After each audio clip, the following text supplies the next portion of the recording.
We are back and with our newest council member, Jerry Duhovic. Jerry, we are here at Trump National, which is one of your favorite places, I know. It is.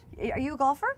I don't know if I'd call myself a golfer. Okay. I play the game sporadically. I had some shoulder surgery a couple years ago that really stopped me from doing it, but I've been out several times since then, and it's fun. It's just a lack of time, really, with two young kids, and yes, it's a shame. I live actually right across the street. I know. You know, it's amazing though, because this is one of those places here in Rancho Palos Verdes where even if you just want to come over and just hang out, is such a beautiful place to come. We do that on a regular basis. We come.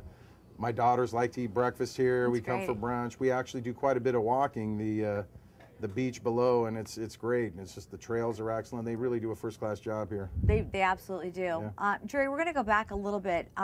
September 11th, 2001. Right. You were actually living back east. I want you to just take me through that day for you and talk about that. Yeah, that was. I'm getting the chills even just thinking about it. That was probably one of those. That was one of the saddest days. For everybody. One of the scariest days.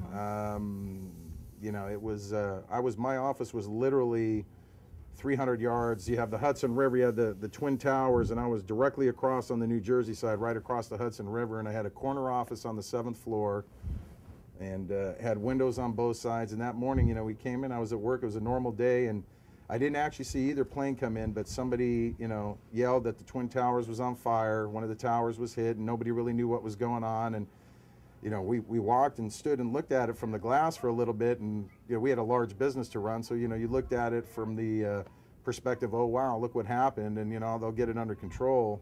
And I went back to my office, and people were up against the glass looking at all this, and then screams came out. There was actually we had about 1,000 employees. There were probably several hundred people that actually saw the second plane come in, and sheer pandemonium at that point. It was, you just heard that we're under attack, and it was a very scary moment. I actually got a phone call from one of my employees who was underneath the World Trade Center. There was a PATH station, and she was calling me, telling me, what should I do? What should I do? I just told her, go home, just get out of there. I don't, after the second plane, you really didn't know what was going on. Then we assembled as a management team, because the markets weren't closed at that point, and we had 700,000-800,000 clients that depended upon us to do stock trades, and there could have been a whole host of issues there, but they shut down the markets pretty quickly. After that first tower came down, it was really, the whole scene was surreal. It was like out of a movie. You're watching F-15s flying, and at that point, I'd been up and down to the street a couple different times, and I was going to ask you that, if you actually left your building. I went down outside because at that point they were actually starting to ferry people over. With the ferry spot was directly in front of our building. They were actually bringing some of the people over who were trying to get away, and that was that we had several employees that were actually helping with that. But once the first building came down, I actually didn't leave there. My wife was screaming at me on the phone, come home, and I actually didn't leave till about 11:30 after both towers came down. And it was just, you never seen so many government, unmarked cars with blacked out windows, hitting the buzzers, just bam, bam, bam.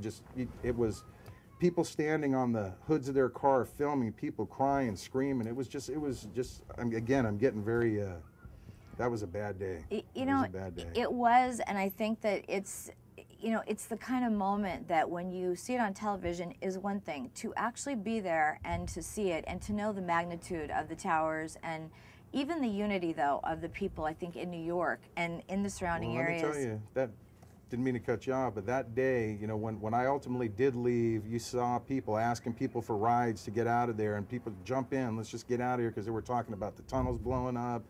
The White House is next, and we really didn't know what was going on. There was a lack of information, but in the aftermath of that, it really was different, because I talked to people. My family was living on the West Coast, and you really didn't. I went to funerals of people that were there. I went to 7 days after it happened. I went across with the presidents of one of our subsidiaries, and he had a buddy who worked at Merrill Lynch, and the Merrill Lynch building was on the west side of the World Trade Center site, and when we walked over there, I was picking up papers with people's names on it, and just you realize this person didn't make it, right. This person didn't. It was, but the outpouring, the funerals were real tough. I went to about 6 funerals, but the patriotism that came out after it. There was a flag, you know, and still to this day, every overpass there was a flag on any, Every you know, overpass. it was.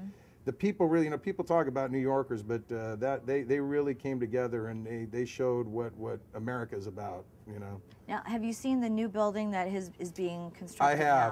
I have. I've been back to New York several times. The Freedom Tower. I think they changed. I don't think it's going to be called Freedom Tower anymore, but they're changing it. And yeah, you know, that's interesting. There was a lot of debate on what they should put there, whether they should rebuild it, etc. But you know, you got to think a lot of people don't want to be up 100 stories up there, and you know that's a target. It was a target in '93, and unfortunately, until we get this stuff calmed down, it'll probably still continue to be a target, you know, even the way it is now. Yeah, there was so much controversy even building something there and not Absolutely. sure, you know, like you said, do we rebuild the towers? What do we do? And I know the last time I was there last year, I was just so relieved to see a building there. Yeah, you know, just that life is moving forward, because it was such a devastating moment for everybody. It took a long time, and I'm telling you, I watched for a year them moving the debris off with barges and trucks, and that took a long time, even finally just to clean it up. Right. But yeah, I think they've done a great job on the memorial. You know, I think that's a nice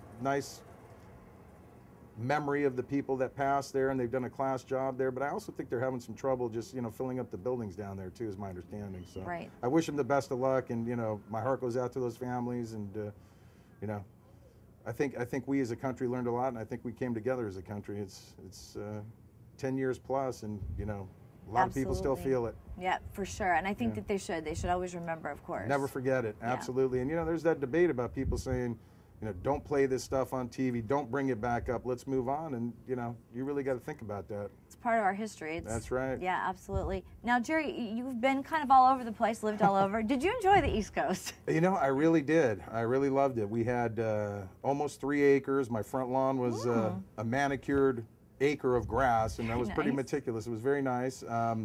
Had a pool, and just the weather was the only thing that I really didn't like too much. You had that high gray cloud. Yeah. The heat and the humidity, that's all okay. The cold was fine, but just that, you know, 40,000.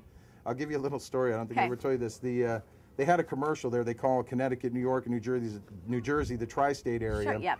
And one of the weather channels said there are 390 days of sunshine, or excuse me, there are 93 days of sunshine in the tri-state area. We'll tell you which ones. And that was really an eye-opener. I'm thinking 93 days of sunshine out of 365, and you know, I'm used to 300. And yeah, exactly. You know, even I mentioned Colorado earlier. Colorado has, I think, more sunshine than any place in the United States. They do say that. Yeah. Even though 310 days of sunshine, even though it's snowing and 6 feet of snow on the ground, the sky's blue. Absolutely. Well, now eventually you did get back here. We did. Talk about that. I know that you have a family now, and you've got daughters. Absolutely. I had one daughter born in New Jersey. She's a Jersey girl, Gina. Okay. We in 2002, the company I was working with, Daytech, I actually moved out there at an opportune time. That was right at the beginning of the .com era. Right. And the firm I worked for was an online trading firm. I was the chief compliance officer there, and for several, the holding company and several subsidiaries. But in 2002, we wound up merging with the Ameritrade, and they wanted me to move. They wanted me and my family to move to Omaha, Nebraska. Wow. And my wife and I discussed it, and she said, you know, I don't think I want to go to Omaha. And yeah, it'd be different for a New Yorker. Right. And I said, well, honey, think about it like we're going to college for 4 years. And she said, you know what? We got one on the way. We got one child now. We're going to have several more. That was the plan at the time. And, you know, once we're entrenched there, we're probably not going to move. So I really can't do Omaha, Nebraska. And interestingly enough, she was the one who said, well, you know, we should think about going back to Southern California. And she's a New Yorker, diehard, always wanted to get back here, back to New York. And we were there, and it was her idea. She said, you know, your parents are still around. I'd like the girls to know their grandparents, which was very, you know, generous of her, because she really wanted to be on the East Coast. She's a New York girl.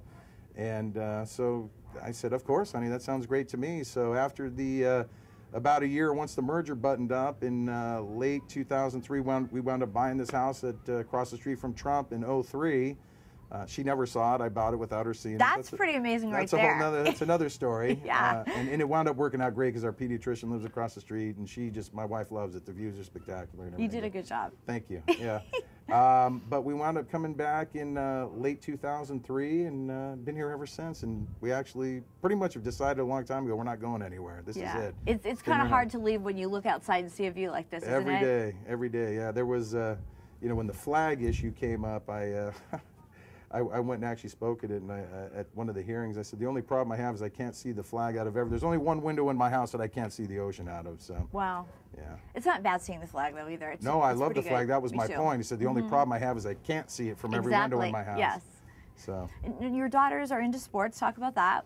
Yeah, both daughters, 10 and 7. My oldest, she's a softball and volleyball player now. That's her concentration. My youngest should be a gymnast, but she's not. She's 7 and she's very athletic. And actually, just prior to this interview, we just got back from a track meet. She runs track and very good. Very athletically inclined. And you know, they focus on school and athletics, which I think is a great mix. I know for you, you're a big sports fan. Lakers, Absolutely. Dodgers. You live with a Yankee fan. I live with a diehard Yankee fan. I love this.